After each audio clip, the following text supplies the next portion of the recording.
सवाल है, N article is sold for 10 rupees which is a 10% profit of CP, find the CP. यानी कि बोला गया है कि एक वस्तु को 10 रुपये में बिक्री किया जाता है, तो इसका सेलिंग प्राइस कितना है? 10 रुपये है। Okay, which is a 10% profit of CP, तो जो सीपी है यानी कि क्रय मूल्य है, जब 10 रुपये में बिक्री किया तो इसमें इसको 10% का लाभ है। एक वस्तु को जब 10 रुपये में बिक्री किया तो वह क्रय मूल्य का 10% उसमें लाभ है। तो सीपी निकालना है हमें।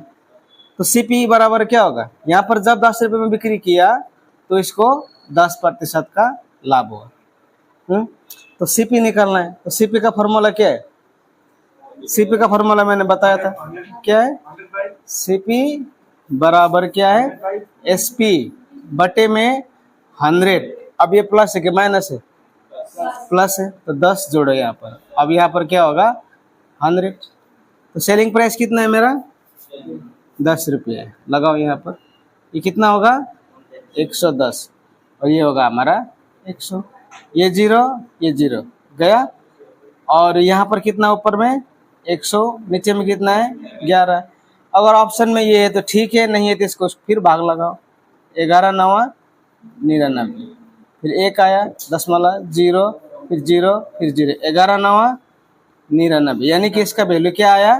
अप्रोक्सीमेट 9.09। समझ में आया सत्यम भाई? समझ में नहीं आया? देखो सवाल में बोला गया है कि विक्रय मूल्य 10 रुपये, यानी कि जब 10 रुपये में बिक्री किया तो उसको 10% का लाभ हुआ। 10 रुपये में जब बिक्री किया तो उसको 10% का लाभ हुआ। तो मुझे निकालना है क्रय मूल्य।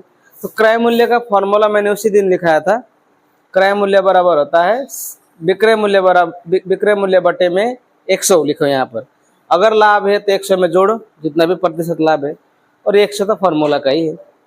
तो 10 रुपये में बिक्री किया था, विक्रय मूल्य का जगह में 10 रुपये लगाया, 110 ठीक ही है, 100 है, काट कुट के किया तो 9.09 हमारा answer.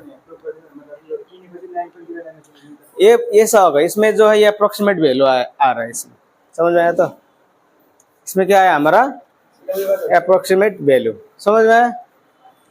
The selling price of fountain pen costing 6.20 rupees sold at a loss of 10%। Same यही यहाँ पर भी यही बोला गया है।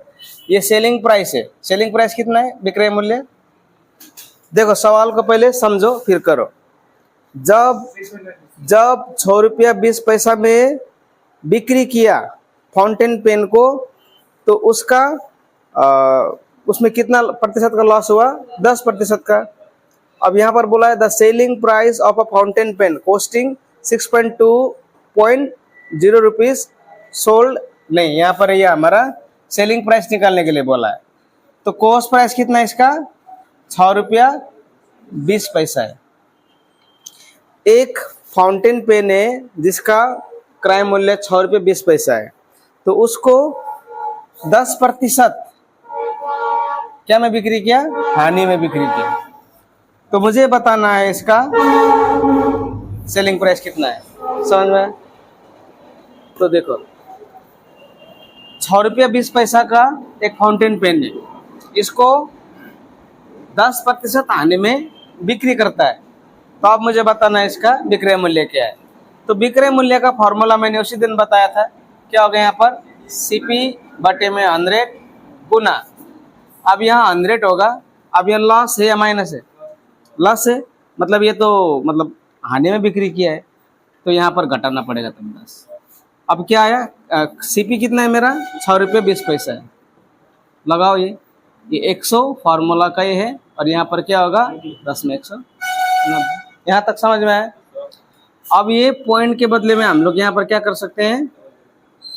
1 दशमलव के बदले में 1, दशमलव के बाद कितना नंबर है? 2, तो डबल 0 लगाओ।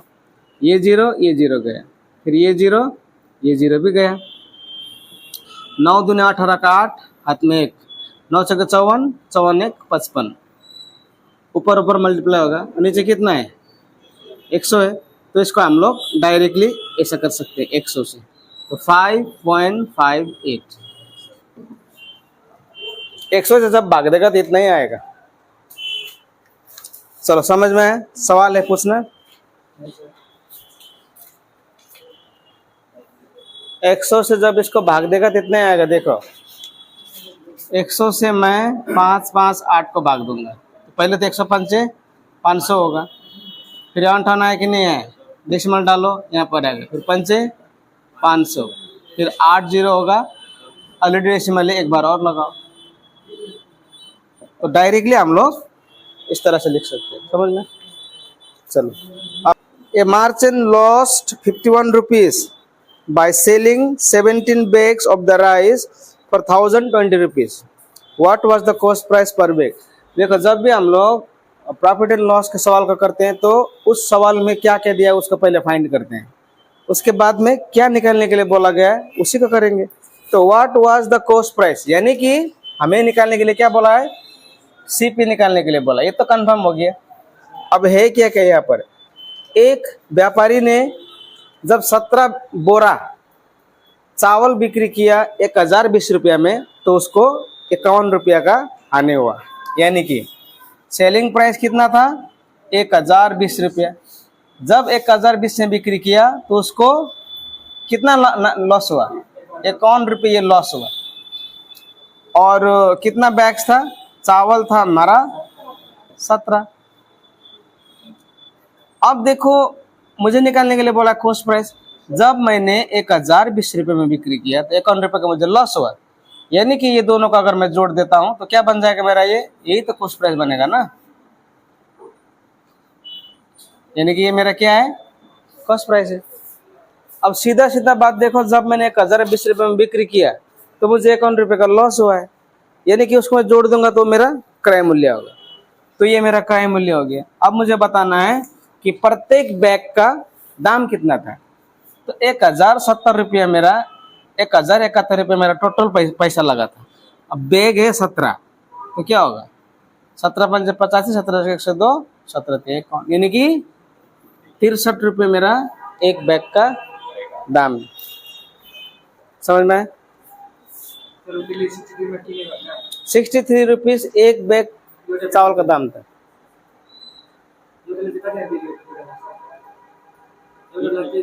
ये खरीदा हुआ दाम है, बिक्री में ये 60 रुपये करके ये है बिक्री, 17 से 102। इसको भाग करो, समझ में आया ये? A person buys a book for 27 rupees and sells it at a profit of 10% of SP। चलो, तो यहाँ पर दिया हुआ है मुझे कॉस्ट प्राइस, यानी कि क्रय मूल्य कितना है मेरा, 27 रुपये है।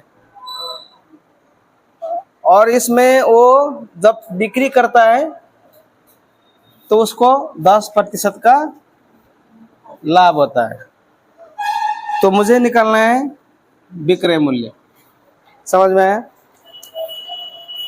27 रुपये में खरीदा था, उसने 10% लाभ पर बिक्री किया, तो अब बताओ विक्रय मूल्य कितना होगा बोल के बोला है। तो विक्रय मूल्य बराबर क्या है, सीपी बटा 100 इंटू 100। अब ये जुड़ेगा, प्लस 10 लगाओ, तो सीपी कितना है मेरा 27 रुपये, तो लगाओ 27, ये 100 होगा, यहाँ पर 110 होगा, ये गया। तो 10 से इसको हम लोग कितना बार जाएंगे, 2.7, 29 रुपया 70 पैसा होगा इसका विक्रय मूल्य। अब दूसरा बनाना पड़ेगा, खत्म भाई। चलो तो मैं इसको मिटा रहा हूँ। बहुत बेसिक लेवल का हम लोग क्वेश्चन कर रहा है, ये लेवल का क्वेश्चन सिर्फ अग्निवीर में आएगा, शायद जीडी में ऐसा क्वेश्चन नहीं आता है, ये हम लोग बहस फॉर्म कर रहे हैं, ऐसा एग्जाम में आएगा ही नहीं, ये बहुत सिंपल लेवल का।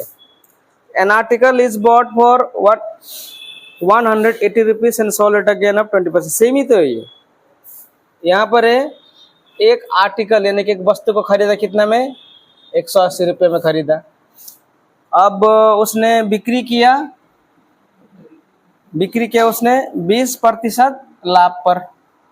तो मुझे बताना है कि सेलिंग प्राइस, यानी कि इसका सेलिंग प्राइस ज्ञात करो। तो सेम ही तो है। 180 रुपये में खरीदा, 20% लाभ में बिक्री किया, तो मुझे निकालना है विक्रय मूल्य। तो विक्रय मूल्य बराबर क्या है? सीपी बट, ये फॉर्मूला मैंने लिखा दिया है। देखो, अगर तुमने नहीं लिखा है किसी ने तो कोई बात नहीं, लिखो उसको अच्छी तरह से। बाद में जाके हम लोग ऐसा फॉर्मूला नहीं बिठाता है। जब करते करते जाएंगे, जब प्रो बन जाएंगे तो इतना करने का जरूरत नहीं है, सीधा लगाया काट देंगे, उस तरह से करते हैं। अभी मैं तुम लोगों को समझा रहा हूँ, इसलिए एग्जाम में क्या करते, इतना लंबा नहीं करता है। ऐसा दिखेगा, डायरेक्ट 180 कर देता है, यहाँ पर 120 कर देता है, इस तरह खाली इतना करता है एग्जाम में। इतना लंबा लिखने का जरूरत नहीं है। लेकिन जब तुम क्वेश्चन को समझने लगेगा, जब प्रो बन जाएगा, तब इतना में बनेगा। अब इसी तरह से करना पड़ेगा। समझ में आया? ये भी शॉर्टकट तो नहीं है। तो खत्म। If N article is sold at a loss of 50%, यानी कि एक वस्तु को अगर 50% हानि पर बिक्री किया जाता है, find the cost price in terms of selling price, यानी कि विक्रय मूल्य के संदर्भ में क्रय मूल्य ज्ञात करो, ये बोला गया है। समझ में? चलो, तो दिया क्या क्या है, सबसे पहले उसको हम लोग पहले तो हमें खोजना क्या है, खोजना है हमें सेलिंग प्राइस खोजना है। समझ में? क्वेश्चन पढ़ो, उसके बाद हमें फाइंड क्या करना है, उसको पकड़ो। विक्रय मूल्य हमें ज्ञात करना है। उसके बाद क्या क्या दिया उसको देखो। ये तो पूरा बेसिक लेवल का कर रहा है। नेक्स्ट क्लास में इसका लेवल थोड़ा बढ़ेगा, उस वक्त फिर कुछ समझ में नहीं आएगा, पहले बोल दे रहा हूँ मैं। अगर इसको समझ के नहीं कर रहा है तो नेक्स्ट क्लास में इसका लेवल बढ़ेगा। लेवल बढ़ेगा तो फिर समझ में नहीं आएगा, इसीलिए अभी समझ के पढ़ो। तो एक वस्तु को 50% हानि में बिक्री किया जाता है, निकालने के लिए बोला हमें क्या है, सेलिंग प्राइस निकालने के लिए बोला है। तो पहला केस में क्या, 2 सेलिंग प्राइस है। ये सेलिंग प्राइस में उसको 50% हानि में बिक्री किया गया है। हानि मतलब हमेशा माइनस करो इस तरह से, अगर लाभ है तो प्लस करो। 50% हानि में बिक्री किया है, तो हमें find the cost price in terms of, नहीं, हमें निकालना है कॉस्ट प्राइस निकालना है, सेलिंग प्राइस नहीं, हमें निकालना है कॉस्ट प्राइस। तो देखो, कॉस्ट प्राइस जो है, कॉस्ट प्राइस से 50% कम में बिक्री किया है, यानी कि कॉस्ट प्राइस कितना होगा, 100% होगा, क्योंकि 50% तो आधा में बिक्री किया, नहीं ये आधा में बिक्री किया नहीं किया। तो in terms of selling price हमें निकालने के लिए बोला है कॉस्ट प्राइस। तो सेलिंग प्राइस के तुलना में कॉस्ट प्राइस क्या है, 2 गुना है कि नहीं है? 2 गुना है, 2 गुना है सेलिंग प्राइस की तुलना में कॉस्ट प्राइस। यानी कि सेलिंग प्राइस को मैं अगर 2 से गुना करूंगा तो मेरा इतना आएगा कि नहीं आएगा? 50 को 2 से गुना करो तो कितना आएगा, 100 आएगा। इसको बनाने का कोई ज़रूरत ही नहीं था, सीधा देख के होता था इसको। यही है आंसर। सेलिंग प्राइस जो है वो कॉस्ट प्राइस का आधा है। विक्रय मूल्य जो है वो क्रय मूल्य से आधा में बिक्री किया है इसको। क्रय मूल्य जितना भी था उसका आधा में बिक्री किया है इसको। अब मुझे बताने के लिए बोला है वहाँ पर कि क्रय मूल्य ज्ञात करो, सेलिंग प्राइस के संदर्भ में क्रय मूल्य कितना होगा। अगर सेलिंग प्राइस यानी कि विक्रय मूल्य आधा है तो इसका डबल क्या होगा, क्रय मूल्य होगा, क्योंकि आधा में तो बिक्री किया ना, तो इसका डबल होगा, यानी कि 2 से गुना करना है। इतना ही है इसमें, बनाने का कोई काम ही नहीं था इसमें। चलो, ये दूसरा सवाल है। A person buys 10 dozen pens at the rate of 12 rupees, यानी कि एक व्यक्ति जो है 10 जो दर्जन कलम है वो 24 रुपये प्रति दर्जन खरीदता है। 24 रुपया प्रति दर्जन। कितना कलम है, 10 दर्जन है, तो एक दर्जन का दाम कितना है, 24 रुपये। यानी कि 24 रुपये एक दर्जन का दाम है, तो 10 दर्जन का दाम कितना होगा, 240 रुपये।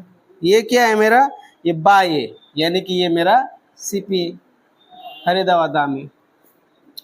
अब दूसरा में बोला गया है उस सभी कलमों को 36 रुपये पर दर्जन करके बिक्री किया है। तो है 10 दर्जन ही, लेकिन इसको बिक्री कितने में किया? 1 दर्जन का दाम 36 रुपया था, तो 10 दर्जन का दाम कितना होगा? 360 होगा। अब ये हुआ हमारा एसपी। अब मुझे क्या निकलने के लिए बोला है? प्रॉफिट होगा या लॉस होगा? प्रॉफिट होगा, क्योंकि सेलिंग प्राइस जो है कॉस्ट प्राइस से ज़्यादा है, तो प्रॉफिट बराबर होगा एसपी माइनस सीपी। तो सेलिंग प्राइस मेरा कितना है? 360 और एसपी मेरा कितना है? 240, यानी कि 120। इतना लंबा करने का जरूरत बिल्कुल नहीं था। डायरेक्ट हम लोग क्या कर सकता था? 10 गुना 24 यानी कि 240, 10 गुना 36 यानी कि 360। अब यहाँ पर 120, इतना ही था करने का काम, लेकिन ये मैं समझाया। तो चलो, तो अब क्लास मैथ का ख़त्म।